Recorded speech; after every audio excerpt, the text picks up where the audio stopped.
I mean, how much more data and evidence can we show that caging a person for 23 hours a day is inhumane?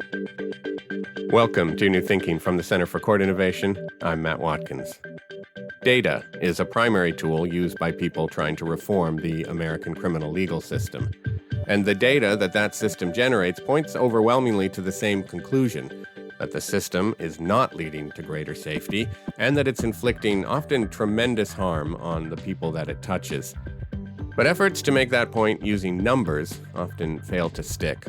You'll hear one of the guests on today's show refer to Groundhog Day, the feeling that we keep having, and mostly losing, the same arguments decade after decade. Right now, with a national spike in crime, most likely brought on by the pandemic, the reform movement seems to be back on its heels. In New York, just after we recorded this episode, the governor confirmed a plan to push for a significant rollback of bail reforms passed in 2019, reforms which have already been weakened once before. And this despite the fact that data on the reforms couldn't be clearer. There is no evidence connecting them to the spike in crime, and clear evidence that when they were allowed to work as intended, they were keeping people out of jail simply because they couldn't afford bail. So what is the role of data in influencing policy and the public's perception of the justice system? And if not about data, what kind of stories should we be telling? We have two great guests for today's episode. Christina Greer is an associate professor of political science at Fordham University. She focuses in part on urban politics and quantitative methods, and she's a frequent and incisive media commentator. And John Pfaff, also at Fordham. He's a professor of law and a self-described quant. That is someone whose lens on the legal system is chiefly through numbers, but he's also, as you'll hear, a sharp political analyst. He was on the show in 2018 to talk about his book, Locked In, on the outsized power of prosecutors. I started by asking them, how responsive is the system and the people who operate it to the evidence of what it's actually doing? John Pfaff speaks first. Data does work on sort of micro changes, right? If you have a relatively progressive police chief who wants to do policing, right, staying in that silo, but do it better, right? We do know some things work better than others. I think you see cities adopting policies that are better because there's data showing they're better. You see the rise of cognitive behavioral therapy because we know it has positive impacts from studies that have shown that. Right? I think data can work there. I think as we get to the bigger issue, should we upend this whole system altogether and start from scratch? That's where it becomes much more an issue of politics. Although even there, I think where I see the data matter, and it's why I don't view my hundreds of thousands of hours on Twitter as a total waste of time and total abnegation of my parenting responsibilities, is that if you convince the journalists that there's another narrative out there, the anecdotes they start telling will shift. Right? And I think we have, not great, but to somewhat seen a shift in how journalists talk anecdotally about the system. And that I think have a bigger long run impact than the actual table 64 of some peer reviewed paper saying it's 7.2, not 9.6, but it can shift the narrative in a longer run with some work. So many political scientists are wholly disinterested in politics. They're not interested in the actual people. So when we talk about systems and institutions, I'm like, well, people make up the systems. People make up the institutions. They actually make up the rules. It's like, well, the law says. I'm like, someone made that law. Someone changed that law to either make it better or worse for a particular group of people. Talking to a returned citizen, and I like to use, instead of ex-con or ex-felon, it's like a returned citizen back to his or her community. And he said one of the main reasons that he kind of got himself together and really just made a concerted effort to never return to prison is because so many of the corrections guards would look at them and say, you just bought me a new boat. You just bought me a new car. The more of you people from downstate who come up here, it's our restaurants and our hotels and motels, it's we rely on you, Negroes and Latinos to be here. So the racial and class implications of these quote unquote systems that are ruled by individuals that have real deep-seated historical racist and classist foundations make it such that these conversations that we're having feel like Groundhog's Day. But so, given all of this, the kind of historical and economic reasons you guys have both laid out, that underpin support for the status quo, do you worry then that the sort of the reform movement or the left more generally is putting too many eggs in the basket of data and evidence-based policymaking. I mean, you take, Measures for Justice, an organization that's really committed to criminal justice data. Their mission statement is, good data and good use of it are the only way our criminal justice system can improve. And I don't want to just pick on them. I mean, where I work, the Center for Court Innovation, we've said similar things. But from a communication perspective, is that just too narrow a theory of change to take on what you guys are talking about? I guess I'd say I don't think we should just focus on them, right?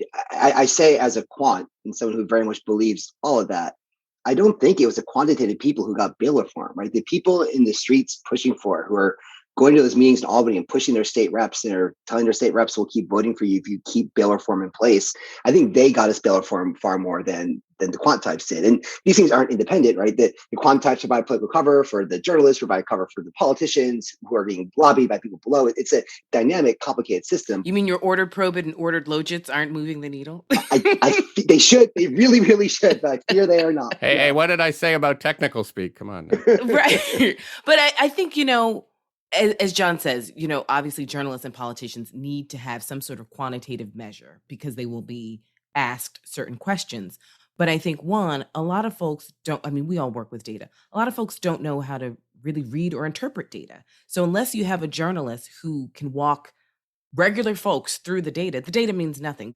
I definitely think that, sometimes the lived experiences and the stories of individuals who are returning citizens or who have been affected by Rikers or some sort of jail system or probation efforts, they can actually help people see that they're real individuals behind these institutions. So when we hear from like mothers or grandmothers or siblings who have essentially lost a loved one for 15 years, like what must that feel like to essentially have someone who is just gone because you don't have the economic means to go visit them, to support them. And then when they come back, if you live in public housing, they might not be able to live with you. So they're still gone. So those stories have, as I've seen in my conversations, have really affected journalists and how they think about the institutions and the systems and recognize that there are people who are in them and there are people who are upholding them.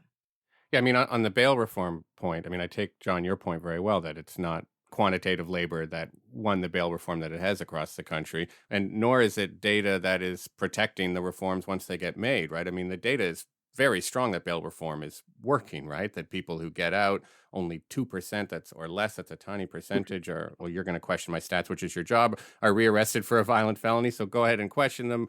But we're still talking about a very small number. The data is clear the reforms are working, but that's not the way it's playing out in the public square at all, it seems to me. Yeah, I mean, first with that 2% number, and I say this as someone who's used that 2% number now has come to realize that 2% number is wrong. Right? The 2% number comes from this website by the CJA, you probably know the acronym better than I do. Criminal Justice Agency. Thank you. And there comes from people out on parole in a given month, people out on bail, on pre-trial release in a given month, and the number of arrests made that month.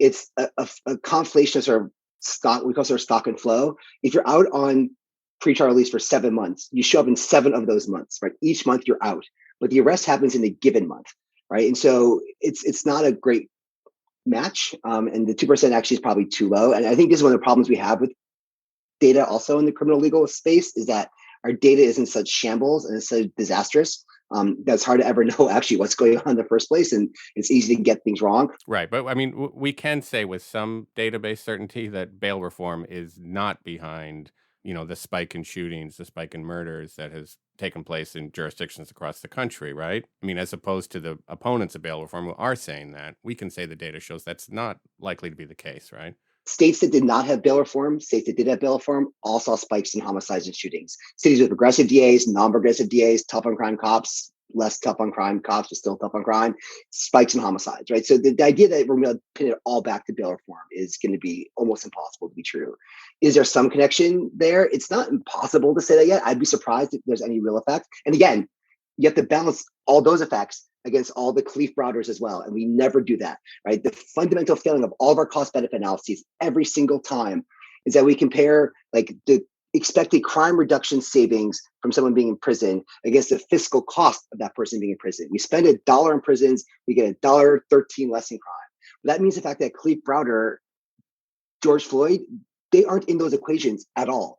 The stress Black parents feel telling their kids don't talk to a cop, not in that equation at all, right? The fact that young men say they feel like they're being sexually assaulted when they get frisked because the cops literally grab their genitals as they frisk them, not in our cost benefit at all, right? So all of our cost benefit equations are fundamentally flawed. And so even if we show some small connection between bail reform and any sort of violence, we have to balance that against all those toxic, lethal, life-shortening events that Rikers and other prisons do on the flip side, and we have no data on that.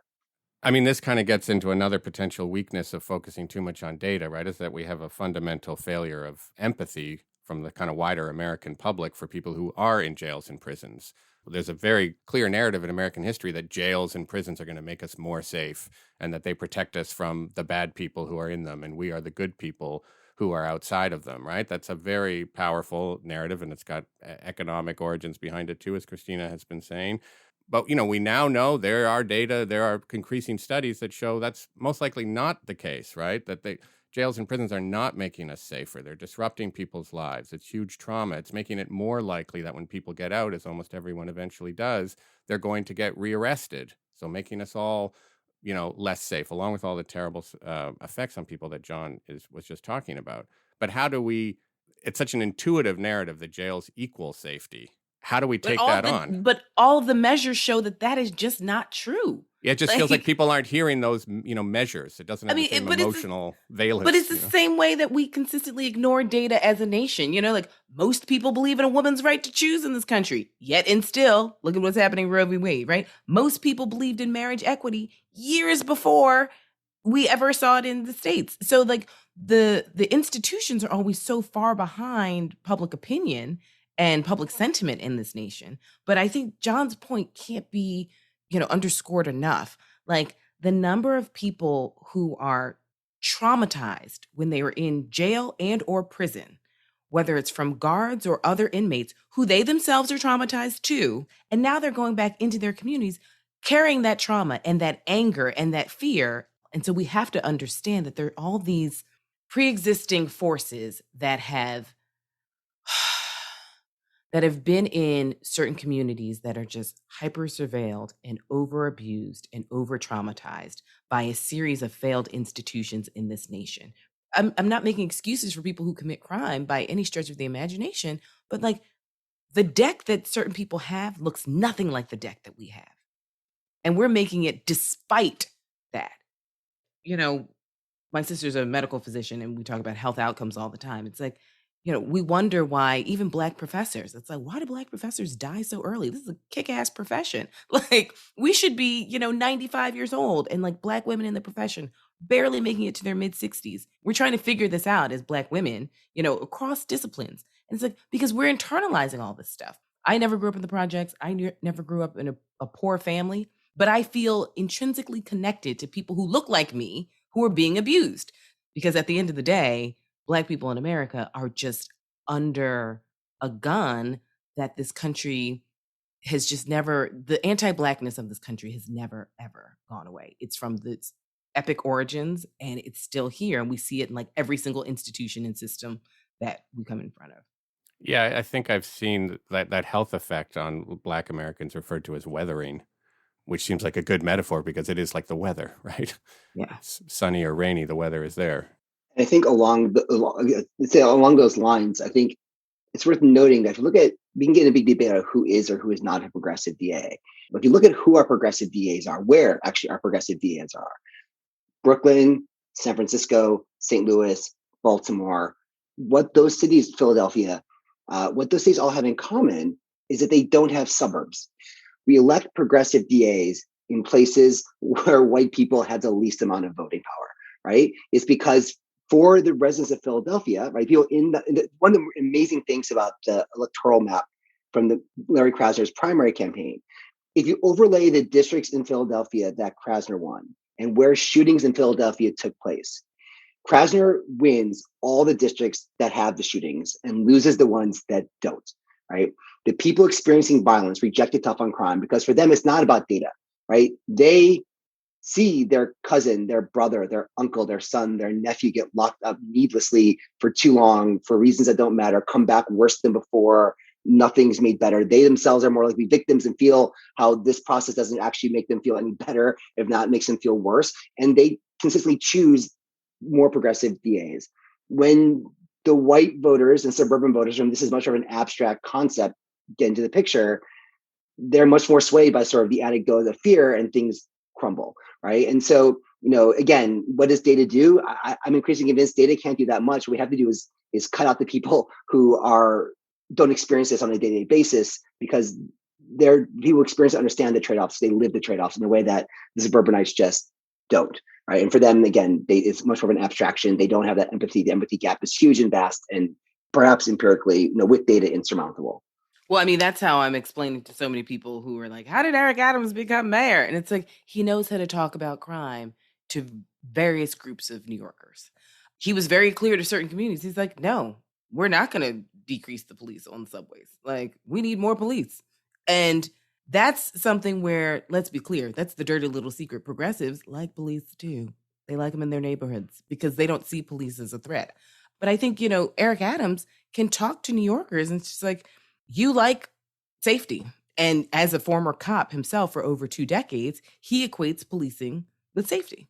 But also he's able to sort of, I mean, this is like the magical wand of Eric Adams. He also talks about, education and like putting money into other services. Whether he'll do it is a different podcast. But, a holistic conversation.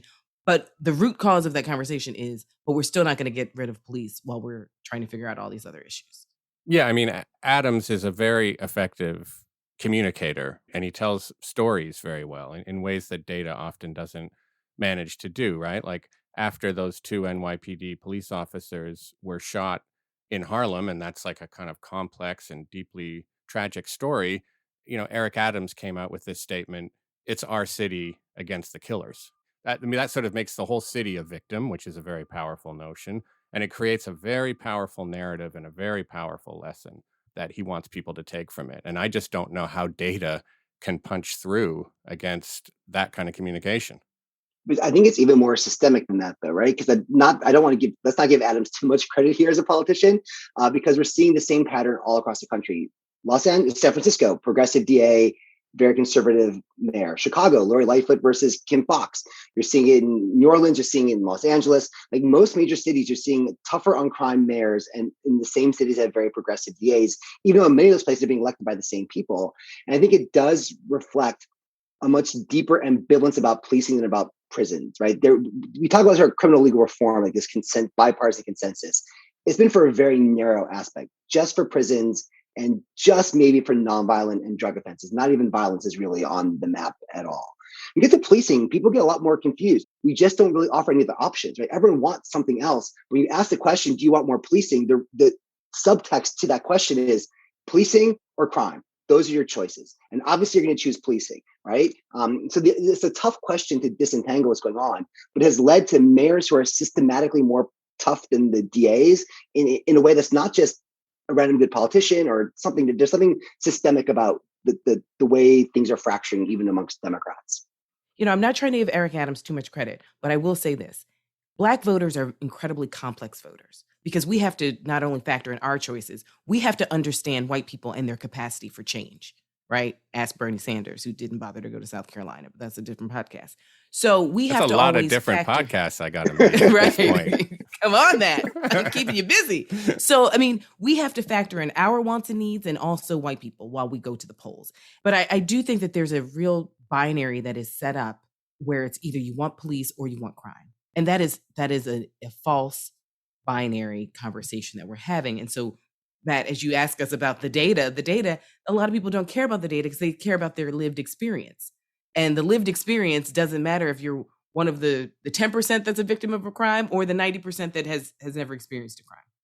Yeah, actually, I want to pick up on that lived experience point, and it goes back to something John was saying about the distinction that's made between nonviolent and violent offenses, and that there's maybe a fragile reform consensus around nonviolent stuff, but that tends to stop the moment violence becomes part of the conversation. Yet you both know if this country doesn't deal with people with violent charges, you're never going to make a significant dent in mass incarceration, right? Unless you start giving people much shorter sentences and putting fewer people in prison to begin with. But in that conversation, when violence has this strong, like, emotional power, that's where it just feels like making an argument from data is just easily overwhelmed, I guess. I think people have this vision that, violent crimes go to prison, right? That's just what happens. And so I try to point out, look, about 50% of all assaults are reported. About 30% of all rapes are reported to the police, right? So already a huge chunk never even show up on the police radar. Of those assaults that are reported, about half of those make an arrest. For rapes is about 30%. So now we're down to only about 25% of all assaults produce an arrest, and about 10% of all rapes produce an arrest. Now we drop about a third of those in the prosecution process, a quarter of those, right? So now we're down to like 12% of all assaults and about 5% of all rapes are even making it to the prosecution level, right? So we have this vision like, if we don't send people for violence to prison, everything falls apart. And we have to stress that we have this vast system with actually very few percent of those people in prison, right? It's still far too many, and the harms are vast, and we should have far fewer. But it's not like somehow like we've got all the people causing harms locked up, and that's where our fairly safe as things go world has been for a while now, right? We get there. The informal controls are far greater, and they've been doing far greater work all along. Why don't we try building those up? Do you have thoughts, Christina, about how we can sort of advance this goal of keeping people, with more serious crimes, keeping them out of prison in this current political climate?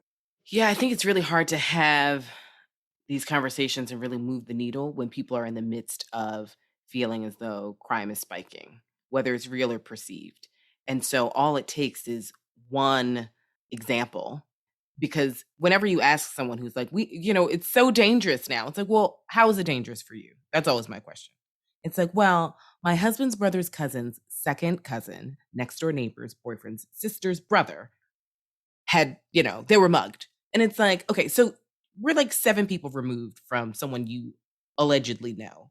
And so I put that in the perception piece, right? And of course, when I say these things, I get lots of hate mail where it's like, you're not a victim of violent crime, and just wait until you're a victim and then you'll be sympathetic. It's like, I'm not being sympathetic. It's just, I think that there is some hysteria that a lot of folks have where they think that the crime is much closer to them. And it's like, and the people who actually are living under crime have been living under it for so long, actually.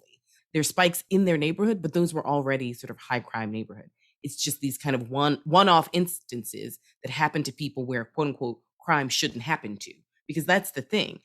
There's been high crime in all of these cities, relatively speaking. Like, no, I'm not talking about 90s numbers, but like we still have a few hundred murders every year in New York City. I mean, it's not nothing, but it's been in the same neighborhood. So those people are still living under the threat of it. And so I think the crux of what I'm always asking is, in a country that has a long-standing history of white supremacy and anti-Black racism, patriarchy and capitalism, thank you, Bell Hooks, for breaking that all down for us, how do we look at these problems without making sure that those 4 legs of the table are always in our view?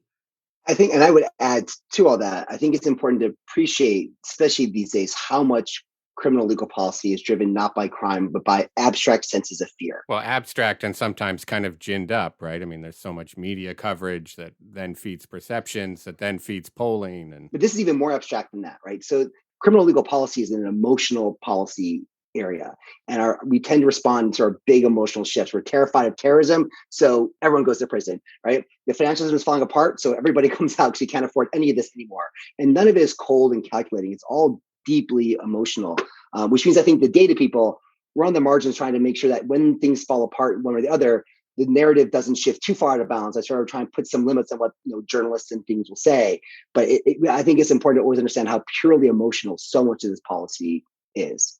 I mean, it feels like we're in a moment right now where the reform movement is kind of cowed and back on its heels somewhat. And, you've got President Biden talking about, defund the police in this State of the Union, even though defund the police never really made it into any kind of meaningful policy. So to the extent there is a kind of, I don't even want to say resurgence of the status quo, because I'm not sure it retreated much, but in terms of understanding the waves that take place, is it partly like a kind of backlash against the temporary openness that happened after the murder of George Floyd, or is it, bail reform in New York, which was actually a significant victory in some ways, is a kind of backlash moment in that sense, Christina, do you think? I think so. And I mean, I think, as I said before, a lot of people like these reforms in theory until they actually have to be confronted with, a slight discomfort. Which they are several times a week on the cover of the New York Post, right? Right. And the Post, you would think that, this is like apocalyptic. But, all it takes, though, is like one mentally challenged person on the subway. And it's like, this city is so unsafe. And it's like, well, yes, there are definitely unhoused individuals, many of whom or some of whom have, mental health challenges, and our shelter system is off. Our homeless services are off. I mean, if we were looking at this as a holistic problem, we could solve a lot of this stuff because we could head things off the past and actually get people good education and good housing stock and all the things. But we haven't decided to invest in that. We've actually decided to invest in the back end, which is Rikers and prisons. So I do think that some of this pendulum swing from all this, activism in the summer of 2020, where you saw a lot of Black folks were like, okay, sure, have your little black box or whatever on Instagram, and all of a sudden we get Juneteenth. But no, we weren't asking for Juneteenth. First of all, we're asking for equity, decency, and peace and justice. But no, give us a random holiday that everybody gets to have. Okay, sure. Again, completely missing the point, right? So it's like, let's just make sure, Black people don't riot. So here's a holiday that nobody asked for without ever having substantive change. And so I think we've gone from, June of 2020 with folks in the street to now, March of 2022, where folks are feeling ever so slightly uncomfortable. And all those calls for defunding the police are now a lot more quiet. And a lot of folks are like, well, it's not the worst thing, right? And so I think on the people on the left who, I tend not to trust because I am on the left, I think that it's a lot of fair weather friendships. And it's okay if things change as long as nothing in their world changes ever. So I don't know. I think my patience level is it's just low because I knew that all that quote unquote support, which I put in very loose quotes, in June of 2020 was not going to be longstanding, especially when I knew that crime was going to spike because unemployment is high. And all the data shows that like when people are feeling desperate economically, they do desperate things. That's just what happens. They start stealing packages. They start running up on folks and taking phones because we're all walking around with $500 phones, right? And so all of these expensive things that we have on our person, they're liable to get got. And that's just what people do to survive. And I'm not saying it's right, but it's the reality of the situation. And I knew that a lot of that support in 2020 would be short-lived.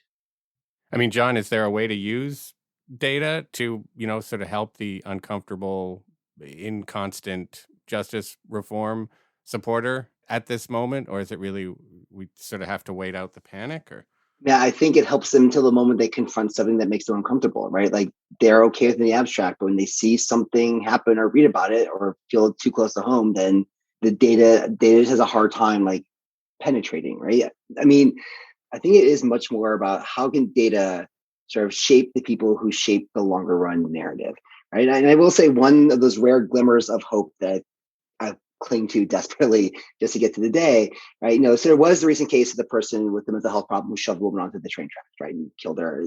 This happens every year, but this one got attention for a confluence of reasons. In New York City, yeah. In New York City, right? And, so immediately see a demand for more policing to make sure this doesn't happen, ignoring the fact there were two officers on the platform where she got shoved, right? And so the cops were literally right there. And I mean, you can't do anything about this, right? But you saw some immediate demand for more policing, make sure this doesn't happen. Well, a bunch of sort of more European-looking people were saying, look, every other country in the world with the subway system has big glass doors in front of the platform, so no one can jump in front of the tracks. You can't get shoved, you can't jump, you can't get pushed. And I tweeted about that and got mocked for being some European socialist doesn't understand how things work. But now we're not seeing the police hiring, but we are seeing the MTA promise to roll this out in 3 stations because the MTA does everything at 10 times the budget Europe does. It's easier, slower.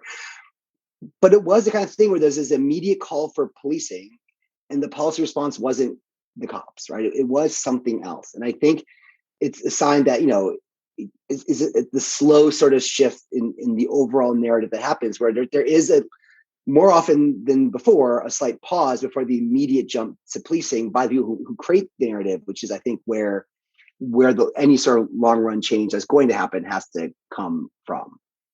To try to wrap up here, I'm really curious to hear what both you have to think about this. I mean, whether you are worried at all that this evidence-based movement that you hear so much, it's such a buzzword, like in amongst the reform community, has the kind of evidence-based, data-driven conversation hijacked the reform movement in a sense, and made it like that we're too afraid of to sort of lead with our values, and say like, look, caging people is bad, regardless of what the data tells us. We talk about this country as like a lofty country, but I mean, when have we ever lived up to our values? When? Like this is the closest we've ever been, and we're in dire straits. This is the best time to be a Black person in this country. Like, think about that. So if that's the case, you have to ask yourself, like, what have been the values of our nation? We have always locked people up in internment camps, sponsored by, FDR. Did great things in World War II. Also, at the same time, put Japanese, Italian, and German folks in internment camps.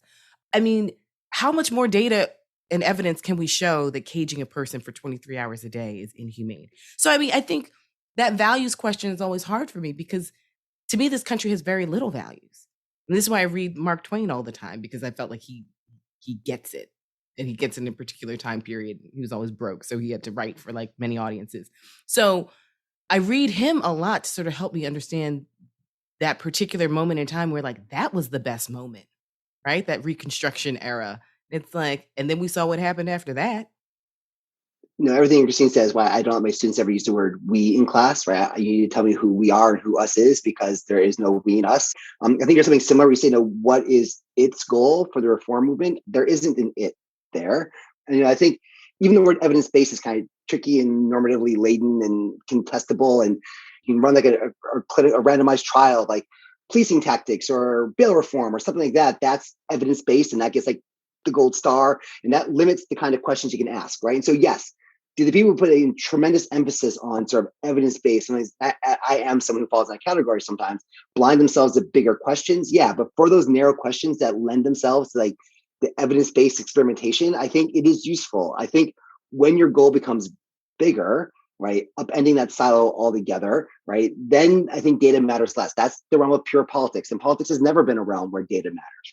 And the politics here get really complicated, right? On the one hand, using these evidence-based approaches can make the institutions we have more humane, more effective. It doesn't make them effective or humane, right? It makes them better than they currently are, but that might run the risk of legitimating them in the longer run. And so if you legitimate them in the longer run because they're better than they were before, then you get stuck with something that sucks for a really long period of time. If you don't use your data to make them better, then people who are in prisons now suffer more. And how do you like navigate a system where the data makes a terrible thing less terrible, but there are people in that terrible thing now for whom we should be careful not to make things more terrible, while trying to make sure there's fewer people in that in the long run? And it leaves my head spinning as to what you do here. Like in terms of narrative, it can feel like the right has this very simple, if sort of factitious story to tell when it comes to criminal justice, right? About it's sort of an eye for an eye. And that the story on the left is more complicated. Christine has made the point about all the legs of that have created this terrible chair of classism and racism. And does it feel like the material on the left is just sort of harder to demagogue? Well, I think the right is just really straightforward. I mean, all of their critiques are racist and classist. So if they can create a boogeyman, it's just like, these Negroes and Latinos and immigrants are coming to get you. And they really don't care about poor whites, never have. And LBJ broke that down for us. Even poor whites don't want to pay attention to the fact that they're poor whites, right? And so as LBJ says, if you can convince the poorest white man he's better than the Negro, then you can pick his pockets all day long. And so Republicans have kind of mastered that. And they have shown that they are not above just flat out lying, period. So they will say that, there's so much crime. I mean, you remember MS-13, Donald Trump essentially made it seem that Long Island was like under siege with all these, immigrants from the border coming in caravans, which was not true, period. And then we have to ask, well, if you would fund, proper immigration reform or education or all of the things that we know make communities safe, because there are lots of safe communities in this country. If you would just do that for everyone else, then maybe we wouldn't have these problems. That's not advantageous politically. You have to have a boogeyman and a straw man, and Republicans have kind of mastered that seamlessly over time. I think also when it comes to crime, Republicans have the benefit of engaging in sort of cost benefit discussions where they don't have to talk about the costs, and the Democrats do, right? It's a lot easier to have a cost benefit conversation when you only talk about the benefits, right? And to the extent Republicans aren't trying to get the votes of Black people in general, and certainly Black people live in the cities, right? They can tell their white suburbanites, prison makes you safer, period. Easy narrative, done. Because the costs of that are borne people who aren't going to vote for them anyway.